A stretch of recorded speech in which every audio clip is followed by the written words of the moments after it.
राम राम। नमस्कार साथियों, मैं आपका साथी भंवरलाल कड़ला। साथियों, आज के इस वीडियो में अपन डिस्कस करेंगे जूनियर केमिस्ट परीक्षा जो कि 1 फरवरी 2026 को आरपीसी ने आयोजित कर रही है।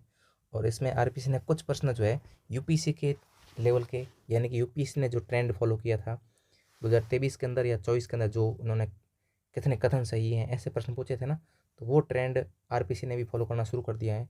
तो इस पेपर में टोटल 14 क्वेश्चन राजस्थान भूगोल से संबंधित थे। और अपने इस पुस्तक में, जो कि आ रखी है मार्केट के अंदर, ज्ञान सरोवर पब्लिकेशन से आती है, लेखक भंवरलाल कड़ला, 7 संभाग और 41 जिलों पर आधारित है। इस पुस्तक ने 2025 के अंदर और 2026 के अंदर बहुत शानदार टॉप रिजल्ट दिया है। राजस्थान पूरे में अव्वल रिजल्ट इसने दिया है। जैसे आज जो डिस्कस कर रहे हैं वो तो जूनियर केमिस्ट है। इसमें 14 में से 14 क्वेश्चन के प्रूफ मैं इस वीडियो के अंदर दिखाऊंगा आपको। और प्रोफेसर परीक्षा जो कि 7 दिसंबर को आयोजित हुई थी, उसमें 38 में से 35 प्रश्न इस पुस्तक में से मिले थे। इन सब के प्रूफ जो है पीडीएफ के रूप में और वीडियो के रूप में, पीडीएफ तो टेलीग्राम पे अपलोड करी हुई है और वीडियो इस चैनल पे आपको मिल जाएंगे। चैनल का नाम है एरेना ऑफ कॉन्सेप्ट स्टडी। ठीक है। तो डिप्टी कमांडेंट परीक्षा जो कि जनवरी 2024 में हुई, 19 में से 19 क्वेश्चन। और अधीनस्थ बोर्ड में, आरपीसी में तो टॉप लेवल रहा ही है, अधीनस्थ बोर्ड जो कि नया ट्रेंड पे चल रही है, तो उसमें भी बहुत शानदार रिजल्ट रहा है। प्लाटून कमांडर में 33 में से 32, वाहन चालक में 39 में से 38 प्रश्न, प्रोफेसर का बता दिया मैंने 35 प्रश्न 38 में से। जमादार परीक्षा जो कि नया ट्रेंड है ना, जो बोलते हैं, तो उसमें 24 में से 24 प्रश्न। और कमांडेंट में 19 में से 19। L1 इसमें टोटल 39 क्वेश्चन थे, जिसमें से 37 क्वेश्चन इसमें मिल गए। और ये था अधीनस्थ बोर्ड का एकदम लेटेस्ट पैटर्न पर आधारित पेपर। ठीक है। और एसएसटी में 32 में से 31 क्वेश्चन। संस्कृत विभाग का जो L1 का हुआ था उसमें 29 क्वेश्चन 31 में से। हिंदी का जो था उसमें 24 क्वेश्चन जो है 25 में से। साइंस मैथ में टोटल 33 क्वेश्चन थे, उसमें से 31 क्वेश्चन इस पुस्तक में से मिले। और इन सब के प्रूफ जो है टेलीग्राम चैनल पर डाले हुए हैं, उनकी लिंक जो है मैं इस वीडियो के डिस्क्रिप्शन में डाल दूंगा। तो अगर आप तैयारी कर रहे हैं आरपीसी की किसी भी एग्ज़ाम की, तो ये पुस्तक आपको राजस्थान के किसी भी शॉप पे मिल जाएगी। बहुत कारगर है, आपको अन्य पुस्तकों से लीड में रखेगी, अन्य साथियों से लीड में रखेगी। तो ये 23 टॉपिक इस पुस्तक के अंदर कवर किए हैं। टोटल 328 पेज के अंदर ये हैं। मेरी 1 साल की मेहनत और ये जो रिज़ल्ट है इसका बहुत अच्छा रिजल्ट। मैं पूरी तरह से संतुष्ट हूँ कि आप किसी भी परीक्षा की तैयारी कर रहे हैं तो आप इस पुस्तक पर भरोसा जरूर करें। आए हुए अभी तक 2 से ढाई महीने हुए हैं, लेकिन जितने भी नामी पब्लिकेशंस या नामी लेखक हैं उनको अब ऐसे नहीं कहेंगे पछाड़ दिया, काफ़ी उनसे अच्छा रिजल्ट रहा है ऐसे। ठीक है ना, उनसे अच्छा रिजल्ट रहा है। आप बाकी से तुलना कर लेना आराम से। और आज के जो पेपर के में जो प्रश्न है उनकी डिस्कस करते हैं पहले। तो ये जो प्रश्न है 16 वाला, इसमें आपको एक वर्ड पर ध्यान देना है कि इन्होंने 2021 की तुलना में 2023 में जो चेंज हुआ है वन आवरण में, है ना, 2021 की तुलना में जो 2023 में चेंज हुआ है वन आवरण में, उसके बारे में क्वेश्चन पूछा है। ठीक, ये पूछा है कि वन आवरण में ऋणात्मक परिवर्तन कहाँ हुआ है, यानी कि ऋणात्मक कहाँ रही है। तो 4 ऑप्शन दिए हैं, इनमें से कितने जिलों में रही है। देखो कितने में, हाउ मैनी, ये एक वर्ड है 2026 में बहुत सी एग्जाम में देखने को मिलेगा। हाउ मैनी, कि कितने जिलों के अंदर इन विकल्प में से नेगेटिव चेंज फॉरेस्ट कवर में दर्ज किया गया। तो 4 ऑप्शन दिए हैं, सीकर, उदयपुर, अलवर और बारां। अगर आपको चारों विकल्प आते हैं तभी आप इस प्रश्न को कर पाओगे। कैसे, कि बारां के अंदर कमी हुई है, प्रतापगढ़ के अंदर कमी हुई है, अजमेर, बीकानेर, चूरू के अंदर कमी हुई है। ऐसे कमी वाले कुल जिलों की संख्या कितनी है 2021 की तुलना में 2023 में? कमी वाले जिलों की संख्या टोटल है 21। और ये जो 3 ऑप्शन दे रखे हैं प्रश्न के अंदर, इन तीनों में वृद्धि हुई है, ना कि कमी हुई है। ठीक है, तो कमी वाले जिलों की संख्या कितनी होगी, केवल 12। तो सीकर, अलवर और उदयपुर, इन तीनों में क्या हुई, वृद्धि वाली हुई है। तो ऋणात्मक में नंबर नहीं आएगा इनका, तो फिर केवल एक कथन सही है। ठीक, यानी कि चारों के बारे में पता होगा तभी इस क्वेश्चन को कर पाओगे। तो संभल जाना एसआई वाले, ये जो आगामी एग्जाम है फर्स्ट ग्रेड, सेकंड ग्रेड और यूआरओ, आरएसपी वाले, सारे संभल जाना, इस प्रकार के प्रश्न पूछ जा सकते हैं। पेज नंबर 80 पे मिल जाएगा। ये सेकंड क्वेश्चन पूछा है, अरब सागरीय जो अफवाह तंत्र है इसके इसमें कौन कौन सी नदियाँ शामिल हैं। ठीक है, तो 4 नदियाँ दे रखी हैं, सागी, मोरन और शई। ये 3 नदियाँ जो हैं, ये सागी तो है अपने लूणी की सहायक, मोरन माही की सहायक, सही जो है साबरमती की सहायक। ठीक है, तो ये तीनों ही जो है अरब सागरीय तंत्र की नदियाँ हैं, यानी कि बी, सी और डी, ये 3 नदियाँ इसका सही आंसर हो जाएगा। अपनी पुस्तक में पेज संख्या 35 पर कवर कर रखा है बहुत अच्छे से, कि नदी का नाम दिया हुआ सारणी के अंदर अच्छे से दे रखा है। नॉर्मल क्वेश्चन है, हो जाएगा आराम से। नेक्स्ट, कि इन्होंने दिया है कुल जनसंख्या, जिले की कुल जनसंख्या है, तो उनमें ग्रामीण जनसंख्या का प्रतिशत सबसे ज़्यादा कहाँ रहा, ग्रामीण जनसंख्या का प्रतिशत सबसे ज़्यादा कहाँ रहा, तो ग्रामीण जनसंख्या का प्रतिशत सर्वाधिक कहाँ रहा, डूंगरपुर के अंदर जो है 93.6% ये ग्रामीण जनसंख्या थी। डूंगरपुर के बाद बाड़मेर और बांसवाड़ा, ये तीनों का आप क्रम याद रखेंगे, डूंगरपुर, बाड़मेर और बांसवाड़ा। ठीक है, तो जहाँ पर ग्रामीण जनसंख्या प्रतिशत सबसे ज़्यादा है तो वहाँ पर शहरी तो न्यूनतम हो जाएगी अपना आप। ठीक है, फिर जहाँ पर शहरी जनसंख्या प्रतिशत ज़्यादा है, भाई जहाँ पर शहरी ज़्यादा है तो फिर वहाँ पर ग्रामीण न्यूनतम हो जाएगी। ठीक है, ये आपस में उल्टे होते हैं। ठीक है, याद कर लेना आराम से, आगामी क्वेश्चन वापस पूछा जा सकता है। एक ये पूछा है वन रिपोर्ट से वापस क्वेश्चन आ गया है ये कि वन का जो वार्षिक प्रतिवेदन है 2024-25 वाला, उसके अनुसार 2023 में अवर्गीकृत वनों का प्रतिशत क्षेत्रफल कितना था। ठीक है, आपको बताना है अनक्लासिफाइड जो वन है राजस्थान के अंदर 2023 में बताना है, और किसके अकॉर्डिंग बताना है, वार्षिक प्रतिवेदन जो रिपोर्ट है 2024-25 इसके अकॉर्डिंग बताना है। ठीक है, इस रिपोर्ट के अकॉर्डिंग राजस्थान में 2023 में कितना था, अवर्गीकृत वाला 6.40। ठीक है, नेक्स्ट ये क्वेश्चन जो है थोड़ा सा ऐसे समझ आता आप करेंगे कि अगर आपको पता है कि दाब और तापमान में क्या रिलेशन होता है, आपको मैं बताता हूँ कि जहाँ अगर तापमान ज़्यादा है, अगर तापमान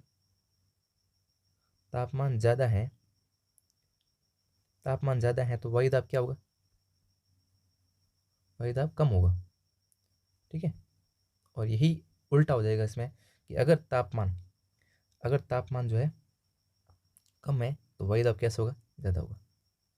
ठीक है, अगर ये चीज़ आपको समझ आ गई है तो आप इस प्रश्न को आराम से कर सकते हैं। एक और व्याख्या पढ़ लीजिए इसकी कि जहाँ तापमान ज़्यादा है वहाँ वायुदाब कम होगा।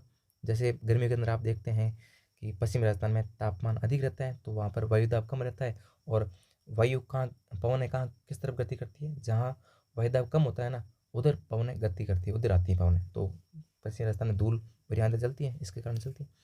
तो जहाँ तापमान कम होता है वहाँ पर वायुदाब ज़्यादा होता है।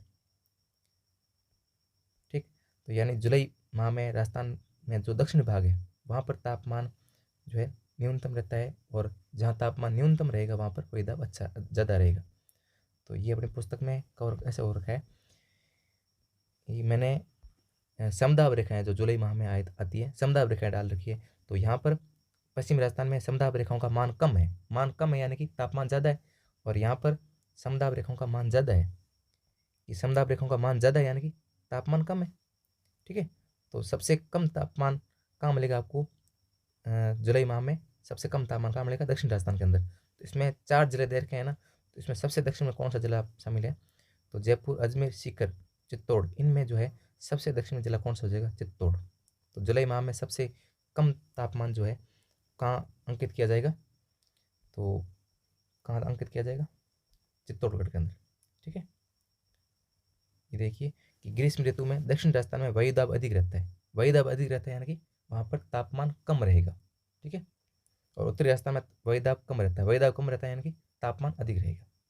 ठीक, और ये क्वेश्चन है जलवायु प्रदेश से, कृषि जलवायु प्रदेश से, कि इसमें किस जलवायु प्रदेश की मुख्य खरीफ फसल जो है बाजरा नहीं है, मुख्य खरीफ फसल बाजरा नहीं है।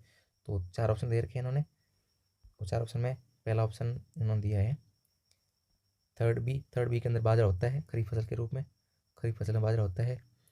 और फर्स्ट सी में भी बाजरा होता है फर्स्ट सी में भी, और फर्स्ट ए में भी बाजरा होता है।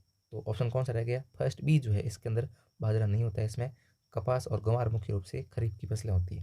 ठीक है, नेक्स्ट, तो ऐसे क्वेश्चन काफ़ी पूछे हैं, रबी और खरीफ फसलें कृषि जलवायु प्रदेश के अंतर्गत जो है आप याद रखेंगे। ठीक है, एक तरफ इन्होंने खनिज दे रखे हैं और दूसरी तरफ खनन क्षेत्र दे रखे हैं, तो 4 ऑप्शन दे रखे हैं। और इसमें अगर आपको एक आ रहा है रॉक फॉस्फेट का सलोपेट जो है, अगर ये सम्मिलित कर लेते हैं तो पूरा क्वेश्चन सॉल्व हो जाएगा। वैसे चारों क्वेश्चन जो है ऑप्शन अपन ने कवर कर रखे हैं। बाकी जिप्सम जो है जामसर, और एवस्टॉस जो है ये खेरवाड़ा के अंदर है, अब्रक जो है काचरवाड़ा के अंदर है। ठीक है, और रॉक फॉस्फेट कहाँ है, सलोपेट के अंदर। ये रहा बांसवाड़ा के अंदर, रॉक फॉस्फेट ऊपर लिखा हुआ है इस संख्या 234 पर, और एवस्टेस कहाँ पर है, उदयपुर में, खेरवाड़ा में। ठीक है, 242 पर मिलेगा। जिप्सम ये बीकानेर के अंदर जामसर है, सर्वाधिक भंडार यहीं मिलते हैं जिप्सम के। और ये कुछ खारे पानी की झीलें दे रखी है, इनको पश्चिम से पूर्व की ओर सेट करना है। ठीक है, तो काबोद कहाँ पर है? काबोद है जैसलमेर के अंदर। सबसे पश्चिम में कौन सी आएगी? जैसलमेर आएगी। और एक ही ऑप्शन है, एक ही ऑप्शन से पश्चिम से पूर्व की ओर सही अनुक्रम बैठ जाएगा। ठीक है, इसका आंसर हो जाएगा चौथा। बाकी डीडवाना कोचरवाड़ा के अंदर है ही, और रेवासा कहाँ पर है? सीकर के अंदर। ये क्वेश्चन जो है ऊर्जा टॉपिक से उन्होंने पूछा है। ये जुलाई के अंदर अपने जो ऊर्जा मंत्री हैं प्रहलाद जोशी, वो आए थे कहाँ पर? गोरबिया, जो बाप के अंदर पड़ता है वर्तमान में ना, क्योंकि रीट में भी आया था और वापस रिवाइज हो गया है यहाँ पर। इसमें कुल क्षमता कितनी है? 435 मेगावाट है। और इसका निर्माण किसने किया है? जेलेस्टर कंपनी ने। कुछ लोग बता रहे थे गूगल के पर इसका आंसर जो है बीकानेर, लेकिन बीकानेर नहीं है। यह जो वर्तमान में बड़ौदी की बाप तहसील है वहाँ पड़ता है। और पहले जो है ये जोधपुर जिले में आता था, वर्तमान में ये बड़ौदी जिले में आता है। ठीक है, पेज संख्या 189 पर आपको जो है ये मिल जाएगा। अच्छा क्वेश्चन है, सौर ऊर्जा से संबंधित नई ये परियोजना है। ये मनसा माता संरक्षित क्षेत्र कंजर्वेशन रिजर्व पूछा है, ये झुंझुनू के अंदर है। नेक्स्ट ये 27वां क्वेश्चन है। इसमें देखो बहुत शानदार का है कि अगर आपको इसमें 4 ऑप्शन आते हैं तभी आप इसको कर पाओगे। ठीक, कि दी मेवाड़ शुगर मिल्स कहाँ पर है? भोपाल सागर के अंदर। सही बात है, पहला कथन सही है। ठीक, दूसरा है राजस्थान टेक्सटाइल कहाँ पर है? इन्होंने गुलाबपुरा माना है, जबकि गुलाबपुरा नहीं है, ये भवानी मंडी झालावाड़ के अंदर है। ठीक है, ये रही राजस्थान टेक्सटाइल मिल्स कहाँ पर है? भवानी मंडी झालावाड़ झालावाड़ के अंदर है। ठीक है, यानी कि दूसरा जो है गलत है। तीसरा स्टेट वुलन मिल्स जो है कहाँ पर है? ये स्टेट वुलन मिल जो है बीकानेर में है। इन्होंने ऑप्शन दिया है कहाँ का? अलवर का दिया है। ठीक है ना, अलवर नहीं है, इसका आंसर हो जाएगा बीकानेर। ठीक, यानी कि दूसरा और तीसरा गलत हो गया। और गोपाल इंडस्ट्रीज कहाँ पर है? कोटा के अंदर है, ये सही दिया है। तो 2 सही है, 2 गलत है। तो इसका 2 कथन सही है, 2 सही है, 2 गलत 2 सही। ठीक, तो इस प्रकार के क्वेश्चन को आपको टैकल करना होगा। ऐसे क्वेश्चन आपको 2026 में खूब देखने को मिलेंगे। नेक्स्ट ये सदाबहार क्वेश्चन है, आरपीसी का फेवरेट क्वेश्चन है। रिको द्वारा विकसित जो एग्रो फूड पार्क है पूछे जाते रहे हैं। कोटा के अंदर है, जोधपुर के अंदर है, श्रीगंगानगर के अंदर है, अजमेर के अंदर नहीं है। वो कहाँ पर है? अलवर के अंदर है। तो ए, बी और सी जहाँ पर है वो इसका आंसर हो जाएगा।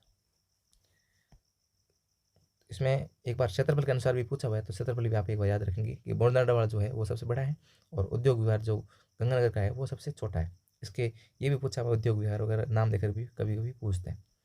ठीक है, ये घनत्व का थोड़ा सा जनसंख्या से काफ़ी अच्छे क्वेश्चन पूछ रही है आरपीसी वगैरह। तो ये घनत्व दे रखा है इन्होंने, कितने विकल्प सम्मिलित हैं? How many. तो हाउ मैनी के क्वेश्चन काफ़ी आ गए हैं, हाउ मैनी से डरना नहीं है, हाउ मैनी को अच्छे से टैकल करना है।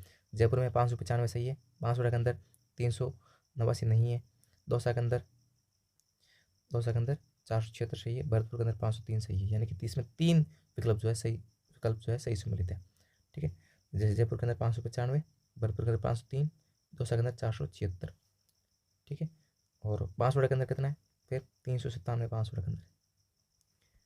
ठीक, तो 3 विकल्प जो है इसमें सही सम्मिलित है। नेक्स्ट, उत्खात स्थलाकृति की जो है किस भौतिक प्रदेश में मिलती है? तो ये पूर्वी मैदानी प्रदेश में मिलेगी, और पूर्वी मैदानी प्रदेश में जो चमल बेसिन है वहाँ पर जो है यह बैडलैंड टोपोग्राफी, जिसको हिंदी में कहते हैं उत्खात स्थलाकृति, ये मिलती है। तो साथियों ये नया पैटर्न है, इसके अनुसार ये पुस्तक आपको राजस्थान के हर पुस्तक शॉप पर मिल जाएगी। और इसके प्रूफ जो है, ये जितने भी मैंने प्रूफ दे रखे हैं साथ में, इनकी PDF arena of concept study Telegram channel पर मिल जाएगी, और उन सबका वीडियो सॉल्यूशन इसी चैनल पर मिल जाएगा। जिस चैनल पर आप ये वीडियो देख रहे हैं इसी चैनल पर जो है इसका वीडियो सॉल्यूशन मिल जाएगा। तो साथियों आपका बहुत बहुत धन्यवाद, बने रहिए हमारे साथ में। जो भी आपको दिक्कत आई आप कमेंट बॉक्स में ज़रूर बताइए। बहुत बहुत धन्यवाद।